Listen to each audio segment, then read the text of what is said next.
our space where everyone can learn and earn. At ngayon ay ituturo ko sa inyo kung paano ma-achieve. Ayan, ang ganitong output kahit wala kang sublimation printer. Ayan, kasi diba most of the time, kapag mag-heat press ka sa mga fabric, kailangan mo ng sublimation printer. But for this one, and katulad nito, mga personalized na mga tote bags, and canvas bag, hindi mo kailangan ng sublimation printer for this. Ang kailangan mo lang ay regular na inkjet printer. At ipapakita ko sa inyo briefly kung paano ginagawa, as in hindi mo kailangan ng tech skills for this, okay? So, ipapakita ko mga materials na kailangan natin for today. So, first, ito yung pinaka importante sa lahat, okay? Kapag sublimation printing ang gagawin mo or sublimation project, kailangan mo ng sublimation printer and kailangan mo din ng sublimation paper. But for this, ang paper na kailangan natin ay yung tinatawag nating light fabric transfer paper. So, dalawang klase ito. Isang light fabric transfer paper at dark fabric transfer paper. So, kapag ang materials na gagamitin mo ay light, katulad dito, it's white, no? So, ayan, ganyan. So, ang gagamitin mo ay, of course, itong light fabric transfer paper. Kapag naman dark, katulad dito, itim, okay, so of course, hindi mo siya pwedeng gamitin ng light. Ang kailangan mong gamitin ay itong dark fabric transfer paper. So, sobrang dali lang ng process niya. Ipiprint mo lang yung design mo sa iyong regular printer, inkjet printer, and then gagamitan mo siya ng heat press. So, ipapakita ko yan sa inyo ngayon. So, we're here sa Canva, and for this, we will create a project, no? So, dahil yung size ng ating bag is A4 or something like that, so, ang ating canvas size ay A4 portrait. Okay, so I have here ready-made design. May ginawa kasi akong notebook, no? Ito yung freebie natin dun sa disc binding technique natin, no? So, yun ang gagawin natin. So, search ko lang. Ayan, para personalize. So, this is chibi character. This is actually for sale, no? Yung raw illustration ng mga chibis. Pero this one, this specific template is for free para doon sa mga nanood ng ating disc binding tutorial dito sa YouTube. Okay? So, editable to. Pwede mong i-edit yung pangalan. Okay? So, perfect to if you want to create mga personalized na tote bags and notebooks. So, ayan. I-save lang natin. And then, it's JPEG. And make sure, PNG na lang. Make sure na mataas yung kanyang size para hindi siya pixelated. So, download mo lang. And pupunta tayo ngayon sa ating printer at ipiprint natin itong ating design. Ayan, ayan na siya. So, we will be using the dark transfer paper since gusto kong mag-print doon sa black canvas bag. So, itong paper natin, dalawang side siya, no? So, ito yung matte side, and then makikita mo naman yung likod niya, merong print HD Veron. So, dito tayo sa white. So, I'm using Canon printer, Canon Pixma G570. This is an inkjet printer. Pag inkjet printer, usually ang ink nito ay dye ink. So, again, hindi mo kailangan ng sublimation printer for this. So, here's our design. Then, print natin using the Canon G500 series. So, ang gagamitin ko ay, this is matte. So, A4 photo paper. So, ito ay preset ko na to na mga settings. So, make sure na yung size ng paper mo ay A4. And by the way, this is borderless, no? And make sure din na nakaset siya sa matte. Kasi yung finish ng paper ay matte. Okay? So, we'll print it.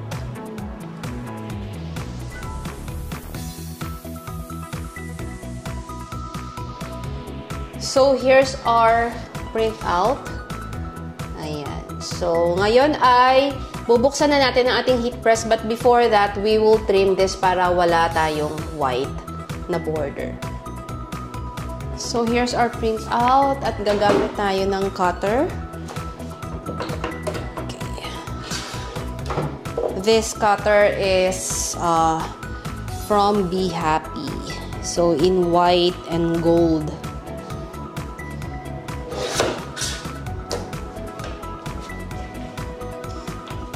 Sa baba.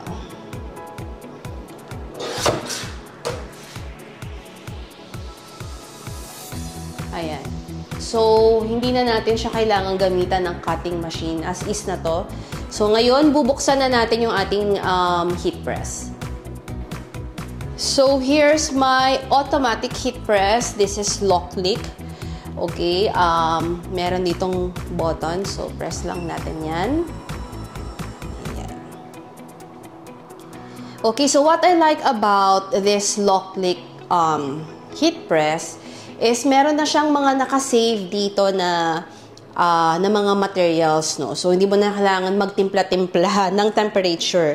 So, here's the material library. So, pag sinabi nating material, yung paper na gagamitin natin? Is it sublimation paper? Of course, hindi. So, babaguhin natin yan. Gagawin nating heat transfer paper. Ayan. Perfect. So, heat transfer paper for dark fabric. Okay, substrate. Ito naman yung kung saan mo siya ipipress. So, ipipress mo siya sa canvas bag, di ba? So, if just in case meron kang ibang material, so pipili ka lang dito. May cotton, may polyester, may modal. So, tayo ay canvas. So, okay na yan. Then, confirm. So, magpipreheat na siya ng kusa. And then, pag okay na siya, magiging green itong light. So, ibig sabihin, pwede ka nang mag-press. Ayan. So, color green na siya. Nag-beep na rin. So, ibig sabihin, pwede na siyang gamitin. Okay. So, gagawin natin ngayon ay pihilahin natin to at ipipreheat muna natin ang ating substrate.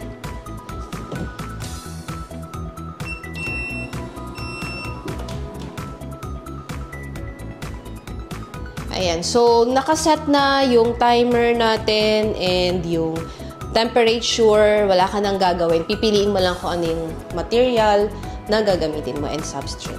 Okay. So, okay na yan. Kusa siya nga angat. Perfect. Ayan. So, this time, okay. So, ilalapat na natin ngayon yung ating design. So, here's our design. Remember, meron siyang backing sa likod, no? So, make sure na natanggal mo yan. Huwag mo siyang ipipress ng nandyan yan. Okay? So, tanggalin lang natin. Ayan. So, ganito yung itsura niya. Okay? So, tatanggalin mo yung backing.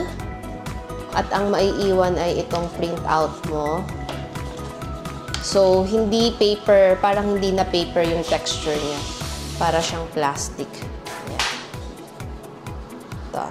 Okay? Then, since hindi naman to sublimation, hindi mo kailangang itaob. Okay? So, nakaganyan lang siya. Kung paano mo siya gustong ma-print sa iyong canvas at saka mo lang siya ilalagay. Ayan. So, sige. Wag na natin gamitan ng tape. Lalagyan na lang natin siya nito. And then, push natin.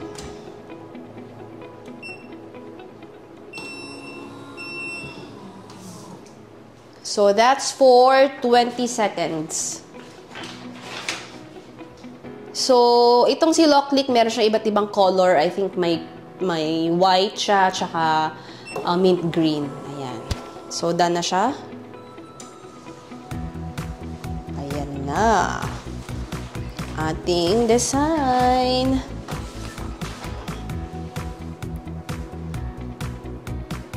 Ayan.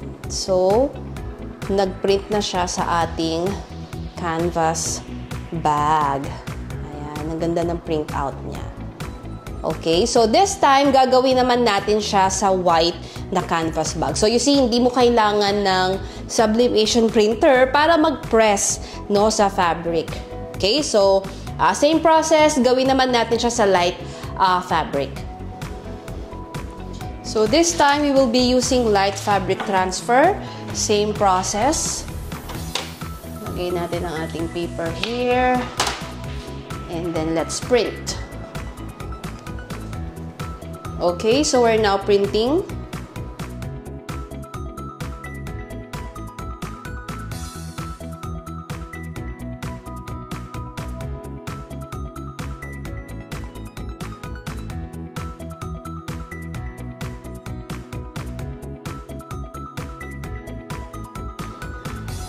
So, natapos na natin i-print ang ating design using the light fabric transfer. So, proceed na tayo sa ating heat press.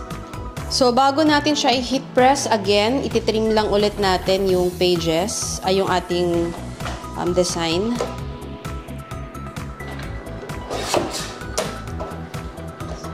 Sa baba.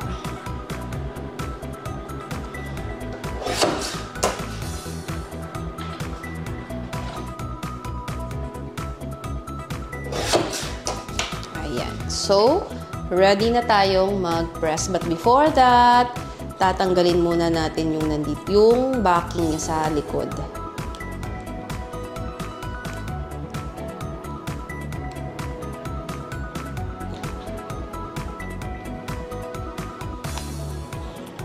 Ayan.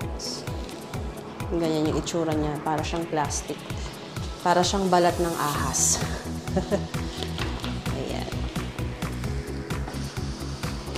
So, tapon na to. And then, ito yung kailangan natin. So, na-preheat ko na yung ating material. Same process. Ipapatong natin dito ang ating design. Ayan. So, this time, gagamit ako ng butcher paper kasi napansin ko parang madumi yung aking Teflon sheet. So, gagamit ako ng butcher paper for this. Ayan. So, push na natin at mag-automatic na siya.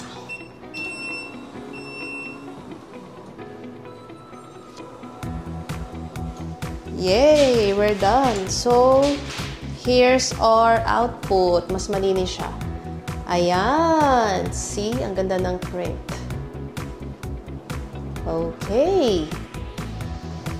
So, ganyan lang ka-easy mag-press kahit wala kang sublimation printer. So, I made this tote bag para dito sa aking Loving Beyond na in case of death binder. Ayan. So, ilalagay ko siya sa loob na mukhang hindi siya kasya.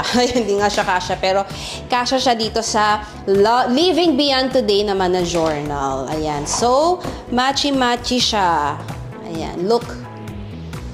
Nice, diba?